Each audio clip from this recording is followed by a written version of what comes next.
A typical skeletal muscle, as you all know, it is called a skeletal muscle because it is attached to the bone. The point of attachment of the skeletal muscle to the bone is mediated by a dense regular fibrous connective tissue, white fibrous connective tissue, that is called the tendon.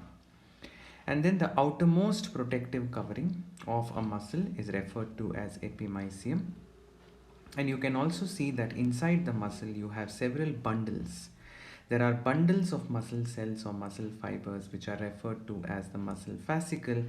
Surrounding the muscle fascicle there is a connective tissue called perimysium. Within the muscle fascicle there is a connective tissue between the muscle cells. The connective tissue between the muscle cells is called endomysium. Now, I was telling you that a fascicle is a bundle of muscle cell, and we usually refer to a muscle cell as a muscle fiber. The reason we refer to a muscle cell as a muscle fiber is because it's cylindrical structure.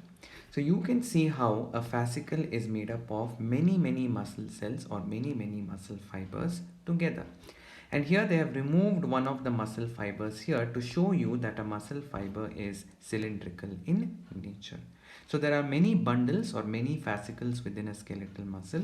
And of course, you all have to remember that if you have to visualize this view, then you will have to take a transverse section of the entire muscle.